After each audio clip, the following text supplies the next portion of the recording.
Thank you, Mary. Thank you, Mary, for inviting me to the entire Center for Southeast Asian Studies, and to Catherine for that very over-flattering introduction. I got to be honest, that kata, I Googled it. Like that's how I found it. I just Googled it. It was no great brilliance, although I appreciate the sentiment. At least it wasn't ChatGPT. No, it's not that. It's not that.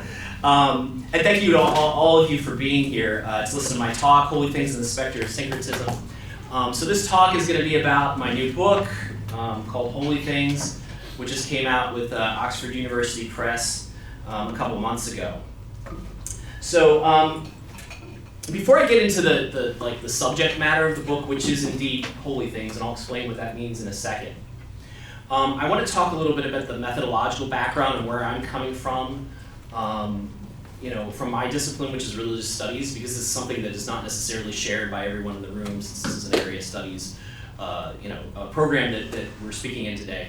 I come from religious studies, and there's a very common model for talking about religious practice. It's used in multiple disciplines called syncretism. And syncretism is basically the idea that different religions or different religious practices have mixed, and that can be used to explain a particular local religious practice. Okay, so it's been certainly the way I was trained in religious studies, and this has roots going back to work by figures like J.Z. Smith, who was at the University of Chicago. There's been a real turn in religious studies against the model of syncretism, and the reason for that is a methodological one. I really want to emphasize that. It's methodological, it's not empirical. Okay, the methodological issue with syncretism is that it's positing some sort of pure religious forms that can then be mixed, right? And then once you start positing these sort of pure religious forms that are mixing, right, you're entering into a sort of normative space. And one of the sort of cardinal principles of religious studies or history of religions is that we try to take a descriptive approach to religion rather than a prescriptive or normative approach. So the very first sentence of the book, I have it up here, is this is a book about syncretism, a phenomenon that does not exist and yet is seen everywhere. But at the same time, later on in the chapter, later on in the introduction, I say, I don't know.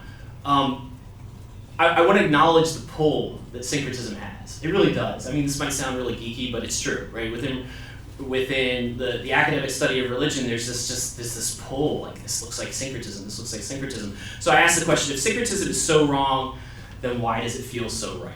Okay, so the book is about holy things, which, like I said, I'll explain in a minute. But in approaching holy things in Thailand, this religious phenomenon in Thailand, I'm interested in aspects of it that really, man, they feel so much like syncretism, right? But how do we talk about them without using the model of syncretism? So what I'm doing, I like to compare to what an evolutionary biologist does if they're explaining things like birds' wings and eyes, right? So these are common things that have been trotted out by creationists. It's this is obviously a sign of intelligent design. These were created for a particular purpose, and so there's sort of problem points if you're trying to talk about the theory of evolution. It's how can we have things that look like intelligent design when we don't believe in intelligent design in the theory of evolution. So what I'm doing is something similar, but with syncretism. Okay. So I want to get into the actual topic of the book, which is Holy Things. Okay. Holy Things might seem like a sort of a throwaway title, but it's not. It's actually a direct translation of a Thai phrase, which is sing saksit. Okay. I should emphasize that sing saksit translates literally in modern Thai to holy things. However, the English translation does not fully capture the way that the phrase is used in Thai.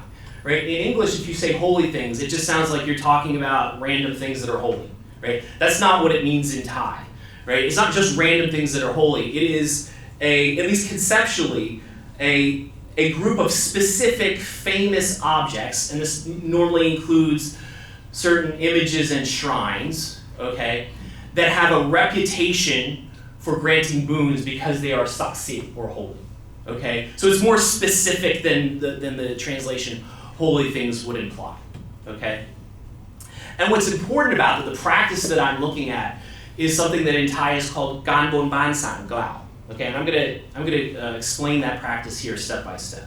Okay, the whole purpose of engaging in Ganbon Bansangka, which is something that any ordinary Thai Buddhist can do, a foreigner can do if they come to Thailand, right, is to ask for a boon. Okay, some sort of miraculous something that will help you in your life. It's always something mundane, however. You're not asking for nirvana. You're not asking for something higher spiritual or something. You're asking for help in your love life, getting an A on an exam, more money, a better job, those sorts of things. Okay, health, prosperity, anything like that. Okay, so the word in Thai for asking for a boon is pawn, which literally means to ask for boon. Another word that's often used as a synonym, I would say roughly speaking, a synonym for that is atitam, okay, which comes from Sanskrit or Pali. I'm not going to explain that yet. I just want you to remember that there's this word that's sort of used as a synonym, and I'm going to come back to it later towards the end of the talk. Okay, so you ask for a boon. When you ask for the boon, you probably give some sort of minor offering. It might be like candles, incense, that sort of thing, but not a major offering. Okay, when you ask for the boon, right? So when you go to the holy thing for the first time to ask for the boon, you have to bon. That verb in Thai means to make a vow. You're making a promise. The promise is what you're going to give as an offering if you receive the boon. This is very important. It is cash on delivery, right? You do not have to give the offering up front. The offering that we promise is something you give if and only if you receive the boons. But you make the promise that you're going to give that offering if you receive the boon. Okay, and that's called to bon. Okay. Step 3 is, hopefully, fingers crossed, you receive the boon. Whatever you ask for, helping your love life, right? Good grades on an exam, whatever it might be. Okay. If and only if that happens, then the 4th step comes in, which is you have to go back to the holy thing and gabon, which literally means to fulfill the vow. Okay. And what that means is that you're giving whatever the promised offering was. Okay. So that's the basic procedure that we're looking at here. Okay. Now, what are the things that are called holy things? These saksit. Okay. There are lots of different examples of them. Okay, and I don't want to pretend that they can be neatly categorized necessarily, because basically Sing Saksit are based on reputation. Something gets a reputation for granting boons, that's how it becomes Sing Saksit. In fact, I published a paper over 10 years ago in which I really emphasized that this is not something that can be easily categorized. Nevertheless, and for the purposes of the book and for my talk today, it is useful to note that many of these things, I would say the vast majority, can be put into 3 categories: spirits, gods, and Buddha images. So I'm going to talk about each of those in turn. And I talk about all these in more detail in the book, but here I'm going to give sort of like the most important aspects of each for the skeleton of the argument, if that makes sense. Okay. So first of all, spirits. This is related to the category P in Thai, sometimes translated as ghosts, although in English often these are referred to more expansively as spirits. There are lots of words that are used for them in Thai, some of Sanskrit or Pali origin, some of Khmer origin or even Mon origin, and some of them more Thai in origin. For the purpose of talking about holy things, however, Sing Saksit, there are 2 types of shrines that are the most important to refer to, because these are found everywhere. These 2 types of shrines are found outside of almost any building, big or small, throughout Thailand. So anything from a house to a big hospital or police station will typically have these 2 shrines. One is called Asan Papum. This is the one on the left. Asan Papum will usually nowadays look like a sort of traditional Thai palace, or similar to a temple, right? You'll notice inside there's a little figure, very tiny, this guy over here, right? That's Papum, that's the land spirit, okay? So this is a shrine to the land spirit. And the idea is that when you're building a building, you're disturbing the spirit of the land that resides there, and you want to keep him happy. So that's the purpose of the shrine. You'll notice there's a small altar in front. So whoever owns or manages the building, right, will typically make offerings there every day. The other shrine is San Buyatayai. This is sometimes called by different terms. This is one of the most common terms. Buyatayai is the word for the different types of grandparents in Thai. So literally means like the grandparent shrine. In practice, however, it's sort of a generic ancestral shrine. It's hard to see in this picture, but I think back there, they usually have figurines of like old people, sort of grandparent-looking people in it.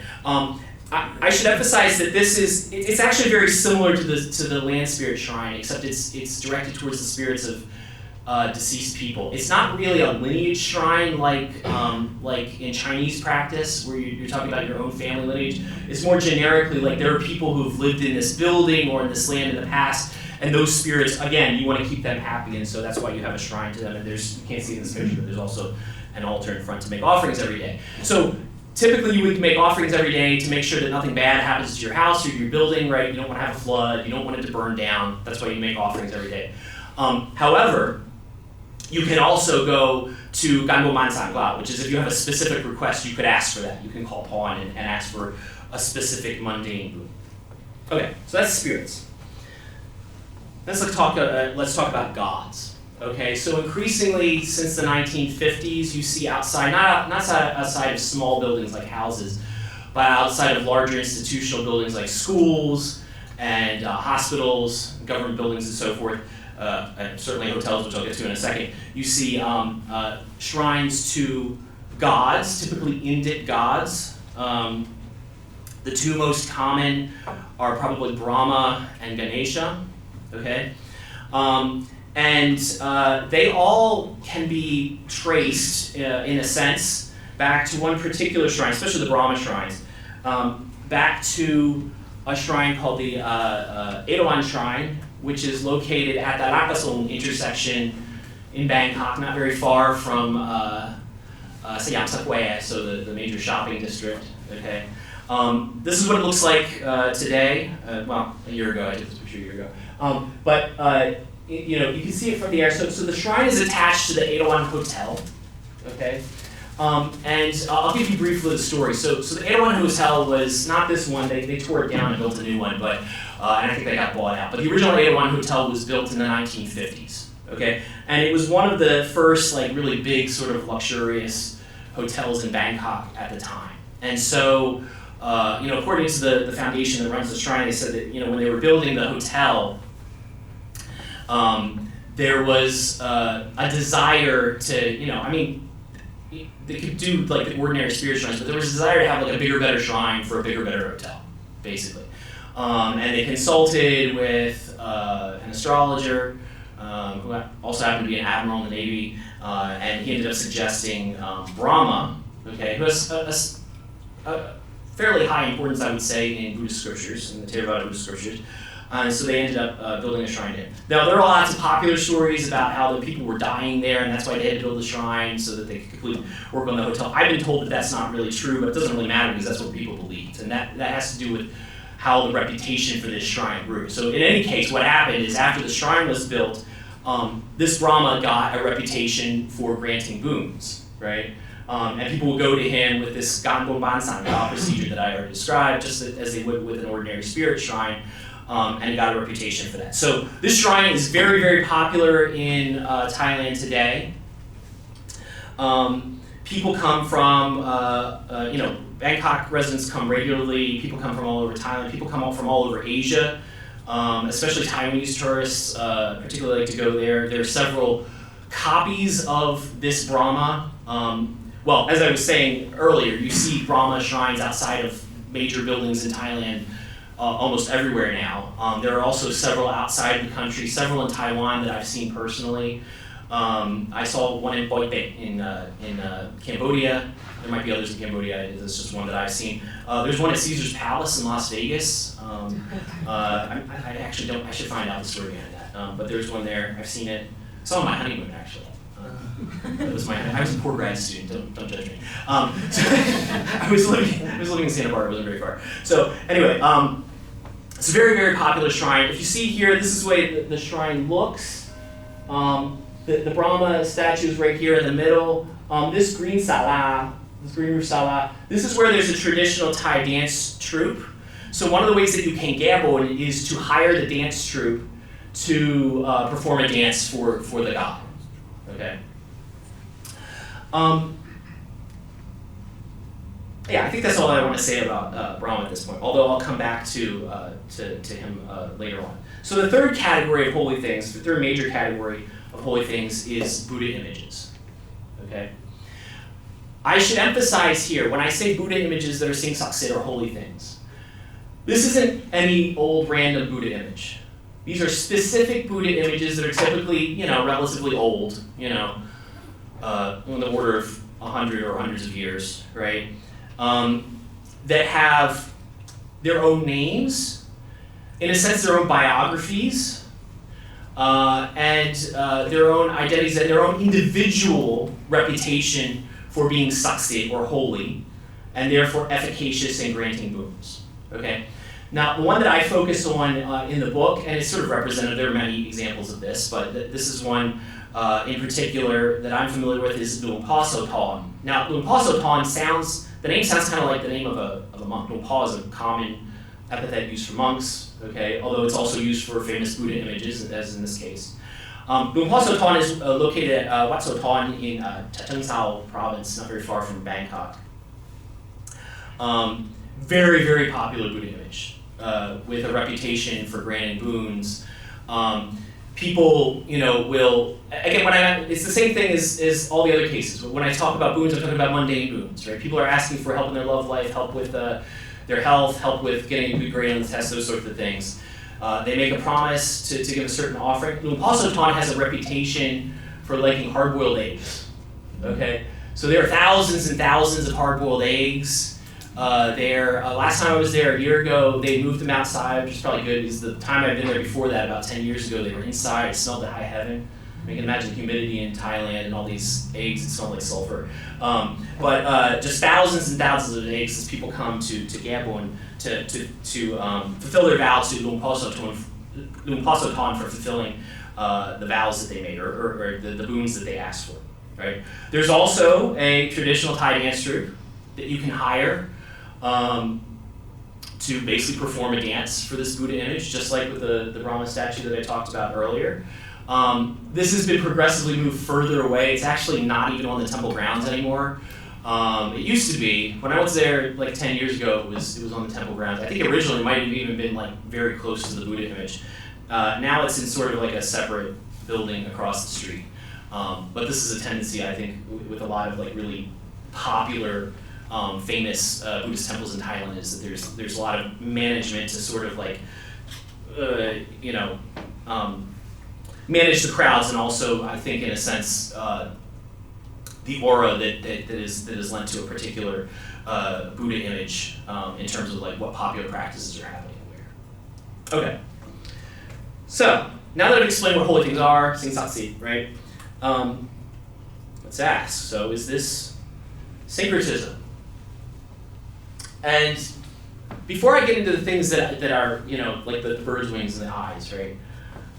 The things that might stubbornly seem like syncretism, I want to dispense with, at the beginning, and I do this in the book in the introduction, with an older paradigm of why this might be considered syncretism that's very easily dismissed, okay? And that would be to say, like, well, holy things is about worshiping local spirits and gods and Buddha images. Therefore, this is a syncretism of local spirit religion, sometimes called animism, and Brahmanism or Hinduism, and then Buddhism. Okay, and this is easily dispensed with because this doesn't even fit well with traditional Buddhist, like normative Buddhist cosmology. Okay, it's based rather on certain Orientalist conceptions of Buddhism, Protestant conceptions of Buddhism, what is called by scholars Buddhist modernism, right? But in traditional Buddhist practice, not just in Thailand, not just in Theravada Buddhism, but really around the Asian Buddhist world, right? The Buddhist cosmos is full of spirits and gods, right? There is absolutely nothing from a traditional Buddhist standpoint odd about Buddhists worshiping spirits and gods, right? They're part of the Buddhist cosmos, right? You can be reborn as one, right? They don't have the power to show you nirvana because they're stuck in samsara just like us. But they're certainly more powerful than we are in certain ways, right? A god is still a god. They don't live forever, but they live like millions of years and they have certain powers. And so the practice of asking them for things short of nirvana is quite logical within a traditional Buddhist world. Okay, so it doesn't make sense to call this syncretism on that basis. But there are some aspects that even for me, a dyed-in-the-wool religious studies scholar, suckled at the teat of J.C. Smith, right? That still is like, this looks a little bit like syncretism. So a couple things. I'm gonna focus on two. One, the fact that Buddha images are being worshipped for mundane boons in exactly the same way as spirits and gods, right? And I would tie this to the fact that they're all included in the same category as Sing Saksit. And this will actually be important for the argument that I'm going to make in a second. It's like, what's going on there? That seems to be sort of mixing categories a little bit from a traditional Buddhist standpoint. Also, there are aspects of the worship of, I should have changed this. I shouldn't say the Hindu gods, the Indic gods, right? That definitely come from Hindu discourse and not from the Pali Imaginaire. It's not really attested to in the Daikidok or the Tipitaka. Okay, I'll mention a couple. One is so I talked about Brahma, right? Brahma is consistently in modern Thailand depicted as having 4 faces. Pali Canon never says that he has 4 faces, and that's because the idea that he has 4 faces became prominent mostly in the Puranas, which are later texts within Hinduism. Right, it's tied to the idea that Brahma pronounced the 4 Vedas at the beginning of time. Okay, in Thailand they usually give a Buddhist re-explanation of that, but nevertheless, the idea that he has 4 faces seems to be coming from Hindu discourse. Likewise, the identities of some of the other gods that are increasingly worshipped in Thailand. Okay, so you'll see statues to say Shiva and Vishnu. Technically, they're referred to in the Pali Canon. They're not, however, important because they only became important in Hinduism later on, okay? And likewise, one of the most popular gods in Thailand is Ganesha, who again, much later development within Hinduism, absolutely not mentioned at all in the Pali Canon. So these are things that's like, okay, could we call this syncretism? And last but not least, I think it's worth mentioning that Thai Buddhists themselves are increasingly adopting the language of syncretism. And so the picture I have on the right here, this is a book that came out just a couple of years ago called Pipam Putnai Satsana Thai. And it's sort of an edited volume of scholarly essays, but it has an introduction by the really recently deceased but very great historian Niti Iosi Wong, in which he basically makes the syncretistic argument that Buddhism in Thailand is sort of this amalgam of spirit religion and Brahmanism with a thin Buddhist veneer. I've also heard monks and read, usually reformist monks talk in this vein. In fact, right here in Madison, I think you were there, Ian. Do you remember there was that Thai monk, I don't know, about a year ago, who gave a sermon in which he was basically criticizing a lot of traditional Thai practice on the basis that it's a mixture, or an admixture of, say, like local spirit religion and Brahmanism. So obviously the syncretistic model is compelling to modern Thai Buddhists. Okay, so I think that's something that's worth investigating too. So how do I answer these questions? The way I approach these questions is to do a genealogy, which I mean in the sort of like the Nietzschean or Assadian sense of the word saksit itself. Remember, this is the word that is the holy and holy things.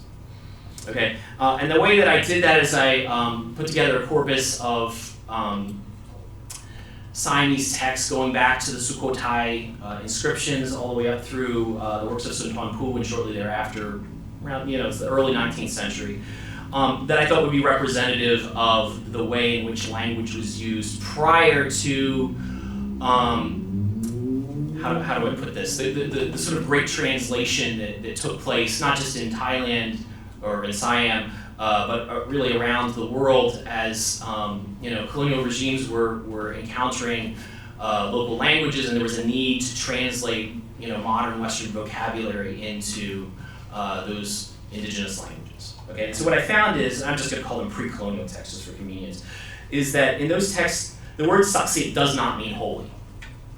Okay, there's several ways that we can see this. One is the picture I have here is of Totsakan, who's the Thai version of Ravana, who's the demon, the bad guy in the Ramayana. So the Thai version of the Ramayana is called Totsakan.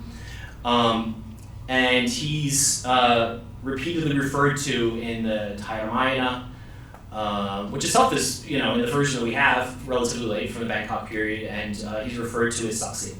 Kind of odd. I mean, if we think of it in English, to refer to a demon as the bad guy in a story as being holy, right? Moreover, if you look at some of the earliest translations of Western works that involve the concept of the holy into Thai, that were done around the 17th century. So there's an early French bishop in Ayutthaya, and also there's Dagbert, who translates, so that the bishop translated a short passage from the Gospel of Luke, and there's Dagbert translated the Ave Maria, the Hail Mary, which is Catholic prayer, right? They both involve the word for holy, and both of them do not translate it. They leave it untranslated, almost as if they just felt like it was an untranslatable concept into Thai at the time. Okay, what does it mean then? So first of all, I should explain the etymology of the word. Saksit is a compound. It comes from two Sanskrit words, Shakti and Siddhi. Shakti refers to power. Siddhi is usually some sort of accomplishment that you're able to, that a particular religious adept might be able to acquire. These words exist in Pali, in the Pali Canon, but they're not very important. What they are important, however, is in Tantric Shaivism. Okay, and I suspect that the prominence of this word, this compound in Thai, has something to do with the legacy of the Khmer, where Shaivism was quite important prior to the rise of Ayutthaya. Right? The way it's used in these texts is to refer to just somewhat vaguely translate a sort of supernatural power that's held by gods and spirits. But this power is accessible to Brahmins, who can then infuse it in other things, in particular objects, usually weapons. Okay, so it's very common to refer to, say, swords and arrows as being saksit, but they become saksit because they've been infused with this power that Brahmins have access to, and that their ability to access to that is ascribed to the Vedas and to the Agamas. So the Agamas, or Akhom in Thai, are the Shaiva Agamas. These are the Shaiva scriptures. Okay, again, indicating a sort of continuity with religious practices in the Khmer Empire. Okay, what you don't find in these earlier texts is reference to Buddha images, or really specifically Buddhist anything, as saksit. In fact, I haven't found any sort of confirmable case where saksit is used, which is quite striking because it's very common nowadays to refer to Buddha images as saksit. Now, because the ability to access this supernatural power is ascribed to Brahmins, saksit is often associated with another concept in Thai, which is sayasat. So let me explain what sayasat is. Those who know Thai will immediately know this word. It has a lot of meanings now, but I asked you to set them aside for a minute so we can talk about the sort of the pre-colonial context. Okay. So first of all, the etymology of the term. A little bit unclear. The way it's spelled in Thai is ambiguous. It doesn't quite make sense in either Pali or Sanskrit, but I believe that the intended Sanskrit is Shaya Shastra, okay, which loosely speaking would mean something like sleeping knowledge, okay? Shaya referring to sleeping and Shastra to knowledge or discipline, right? It's clearly meant as a complement to another word which is Puttasa, which in Sanskrit would be Buddha Shastra, okay? Now, in modern Thai, people would just say Puttasasana or Buddha Shasana. It's basically the same word, just a slightly different way of articulating in Sanskrit. But literally, right, because Buddha means to be awakened, right? Literally this means awakened knowledge, okay? So I believe that the intention here is to counterpose two types of complementary knowledge. The super mundane, liberatory, or lokuttara knowledge of Buddhism to the mundane knowledge, or sleeping knowledge, right, that's held by Brahmins, okay? And that's clearly from, you can just tell from the way it's used, the pre-colonial text saksit it means what we would call Brahmanism. Okay, it's the knowledge held by Brahmins with no acknowledgement of their ability to we're not talking about Krishna showing his true form of his God and saying, if you're devoted to me, I'll save you from samsara. We're not talking about that. We're talking about like mundane powers that Brahmins are accepted as having. Okay. This picture, by the way, this is a statue of Shiva that was erected in the 1500s by the Dalmulam, the Lord of Gampengpe. When he erected it, he wrote an inscription. I discuss this in the book, in which he says he's erecting it because he wants Sayasat and Puttasat to live together in harmony and to not be sad, basically. So he clearly sees them as being complementary in some way. Okay, so this is what saksit and Sayasat used to mean. I mean, they still sort of mean these things, but things changed in the 19th century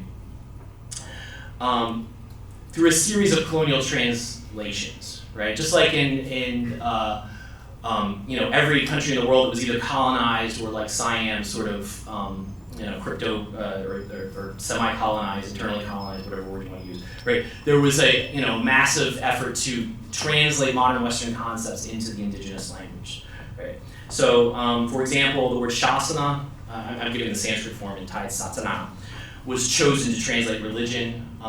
This is not obvious, just to be clear. In India, usually the word dharma was used to translate religion. A totally different Sanskrit word, just different meanings in Sanskrit. In, I believe, Malaysia and Sri Lanka, the word agama was used to translate religion, which is funny because in Thai it's used to translate magic. So that's, you can see there's a certain amount of randomness to this. I mean, it's not totally random, but these are choices that were made. Okay. In Thai, however, the word sayasat, the word I was just talking about, was used to translate the concept of magic or the occult. Okay? I think if you want to make a distinction, akum, which comes from agama, means magic. Sayasat means like the occult, so it's a little bit broader. Something like that. Okay? Now, this is what's funny. Idiosyncratically, the word saksit, which, like I said, was associated with sayasat, right? Idiosyncratically was chosen to translate the word holy. And I say idiosyncratically because we end up with a sort of category change, or dare I say mixture, as a result of this. Okay? And that, a word that in English is associated more with religion than with magic is taken from a word in Thai that was associated more with the word that was used to translate magic and not religion. See what I'm saying? There's like a switch that's going on. Okay. How did this happen? I think it's difficult to say for sure, but I strongly suspect that it had to do with the work of this guy, John Taylor Jones. John Taylor Jones was the first missionary to completely translate the Bible into Thai. Okay, in that translation, he used saksit to translate the concept of holy, which is kadosh in Hebrew, and I think it's yeros or something like that in Greek. And it seems that it's stuck. I was actually told by someone in Thailand, I haven't been to a Catholic Mass in Thailand in about 20 years, but I was told that the Sanctus, if anybody's ever been to a Catholic Mass, if you're a Catholic like I did, there's a point in the Mass where you say, holy, holy, holy, right? That's the Sanctus, okay? So in Thai, they chant, saksit, saksit, saksit, right? So this is a thing. It's starting in Christianity, but now it's just a standard part of the Thai language.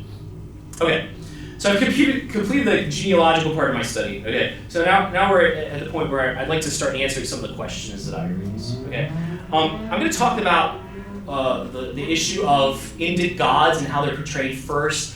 I'm not going to go into a lot of detail about this, just because I want you to buy the book and you can read more. But I'll say, why does Brahma have 4 faces? Okay. Because I raised that issue earlier, and the argument I make is, well, basically because this category of sayasat. This is something that you don't have to talk about the colonial encounter to explain this. Is that insofar as Siamese Thai has always had a category for a complementary form of knowledge attached to Brahmins, which they call sayasat. That has given Hindu discourses, or what we would call today Hindu discourses, a certain agency within Thai Buddhism. okay? In other words, if Brahmins start saying that Brahma has 4 faces, well, then I guess he has 4 faces, right? If they start talking about gods like Ganesha or Shiva or Vishnu as being important, it's like, well, okay, they have a certain importance. Insofar as, like, well, Buddhism accepts the existence of gods, right? Other actors can potentially have an impact on the social construction of those gods. It's sort of the short version. Okay, I want to focus more on the question, well, why do people worship Buddha images in a similar way or the same way as gods and spirits? Why do they include them in the same category of seeing saksit? Okay.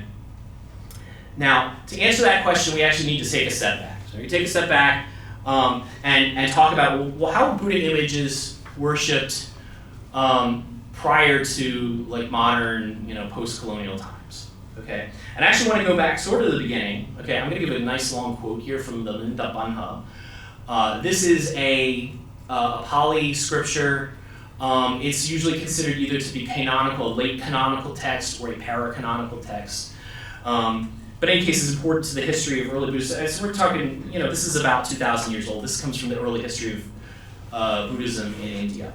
The Milinda Banha is purported to be a recording of long conversations between a monk named Nagasena and the Hellenistic king Menander, who's called Milinda in Pali. And the particular quote I'm going to give you here is where the king is asking Nagasena, the monk, about miracles that occur at, usually in English we call them stupas. Okay, so this here I translate sepulchral mounds, but like the mounds that are built over relics. Okay, now you might be asking, well, what does this have to do with Buddha images? And the reason is, it doesn't really matter if it's a Buddha image or a relic in a stupa, because Buddha images are technically considered a form of a relic. Okay, they're sort of like an imitation relic, but like they fall under the same sort of category, so the same principles apply. Okay. So first of all, the king says, Venerable Nagasena, are the miracles at the sepulchral mounds, here he calls them chaityas, which actually is what they call them in Thai. Do these miracles happen in all of them, to the relics of all who have attained complete extinction, or only of some? And do all relics do this, or do only some of them do? Right? And the monk says, Nagasena says, at the mounds of some great king there are, of others there are not.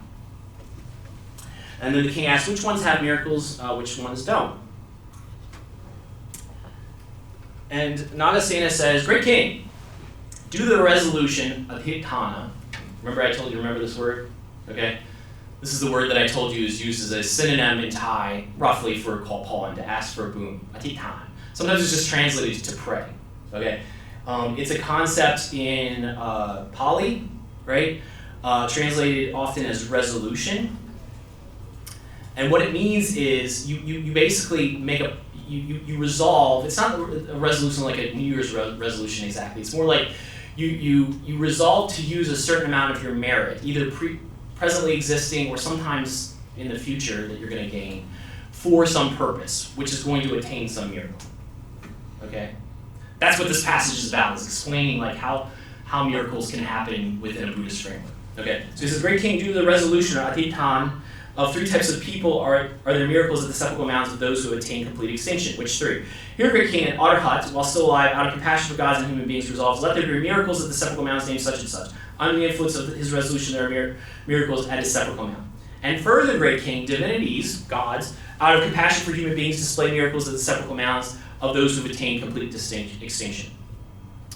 The last one, this is one that's important for us. And further, great king, some woman or man, faithful, pleased, intelligent, learned, wise, endowed with intelligence.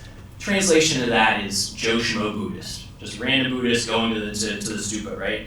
Okay. They reflect and throw perfume or garlands or cloth or something, an offering, right? Or something else up at the sepulchral mound, thinking, let such and such a miracle happen. There are miracles at the sepulchral mounds of those who attain final extinction under the influence of the resolution of even that ordinary person. So the Buddhist explanation of how can you go to a relic, which could include a Buddha image, ask for something and it happens, is that maybe an Arhat did something there, maybe a god is doing something there, and maybe it's just you using your own little merit that you make just by making an offering that's letting that happen, or some combination thereof. That's the Buddhist explanation of it, which, like I want to emphasize again, goes back to India, goes back about 2,000 years. This is not something new. Okay? There are examples of this concept being used in pre-colonial Siamese texts. So I'm just going to give you 2 examples. I have some other examples in the book, but here are 2 examples. One is the Nilad Haripuntai, which was written in 1517. Okay? I should explain that the Nilad genre is a genre of poetry in which the male poet talks about a journey that he takes or is taking, and he describes his journey while making connections between what he sees and how it reminds him of his lover back home. Okay? In this case, the author of the Nilad Haripuntai is an aristocrat going to Haripuntai or Mande Lampun, and he's missing his betrothed Tip, who's waiting back home. Okay? He says, the water flows as an act of truth, because I fear we will be separated further. What I do now is for the fruit to end our separation from you who are great without compare. I take leave of the relics of the Lord Jinnah, the bone reliquary. I offer medicine, so there are offerings here. I offer medicine and food and wine. No need to be a Chakravartin. So what he's talking about here is that there's a sort of stereotyped request that people might make when they're making offerings, is like, may this merit be resolved at time, so that one day I can become a Buddha or a world-conquering monarch, which is a Chakravartin. He said, I don't need anything big like that. Let the fruit be for Tip, my lover. May we get to the bridal chamber right away. It's like he wants to be reunited with her and he wants to get married. That's the request made. Mundane boon. Okay?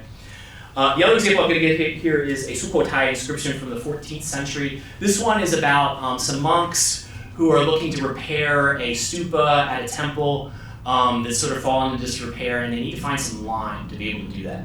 Okay? So when they were going to plaster lime, it was very hard to find lime in the middle of the forest. They couldn't find any lime.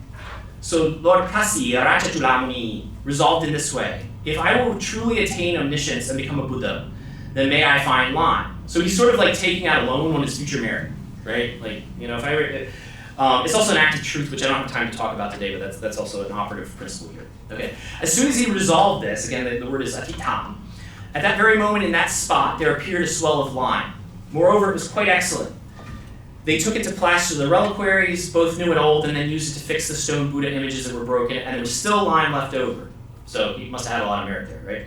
The primary relic also performed astounding miracles, and there were large relics that gathered together around it. Okay, so lots of miracles that are happening as a result of this resolution of merit. Okay. So my point is that the idea that you could go to a Buddha image or a relic and ask for something mundane, right? Like, help me find lime, or let me be reunited with my lover so we can get married, right? Like, this is an old one, and there's a Buddhist logic for explaining that, which is sort of encapsulated in the word atitan. So how did this sort of get amalgamated with the practice of Ganbo Mansan Cloud that you do with gods and spirits that's under the rubric of saksit, or holy things? And that, I argue, has to do with the colonial translations that I discussed a minute ago. So let's think about Lumpur Sotan again. This is a Buddha image, okay? I'm just going to make some logical connections with the words, okay? This Buddha image is religious because it's Buddhist, okay? I'm just working in English here, like the Western categories. It's religious because it's Buddhist. Because it's religious, we can also call it holy, right? Again, I'm just working in the Western categories now. But in Thai, that word is saksit. So because, this is my point, because saksit got sort of transferred from sayasat to religion, from sayasat to satsana, in the colonial translation, Buddha images have been brought into the same conceptual category as gods and spirits. I see an aha back there. Great, that's great.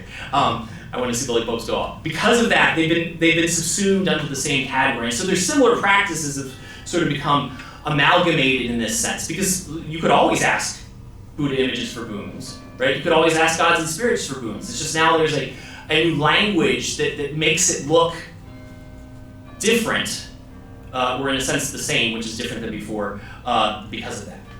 Now, that's what I just said. Okay, one last point. Sort of a bonus, if you're a reformist, that this new conceptual regime allows you to criticize, if you're a reformist, like a reformist monk or a secular scholar, it allows you to criticize totally normal, totally traditional Thai practices because of the way that the words have been mixed around, right? You can criticize the worship of Buddha images for mundane boons because it's sayasat now, which would not have been true before, right? It's sayasat because they get called saksit, and saksit has always been associated with sayasat, okay? And sayasat can be criticized on two grounds, right? You can criticize it because sayasat is Brahmanism, right? Which is what it always meant, right? And under the new conceptual regime, Brahmanism is a different religion, and therefore borrowing from sort of the idea of syncretism, you can say, well, this is just mixing up different religions, and you're not really doing Buddhism here. You can also criticize it as sayasat, because sayasat nowadays means magic, right? Which is suspect as being somehow counterposed to religion. And so we have this really interesting phenomenon today where, reformists are able to criticize, again, totally normal, totally traditional Thai practices, not because religions have mixed around, but because the words have. Thank you very much, and I'll be happy to take questions now.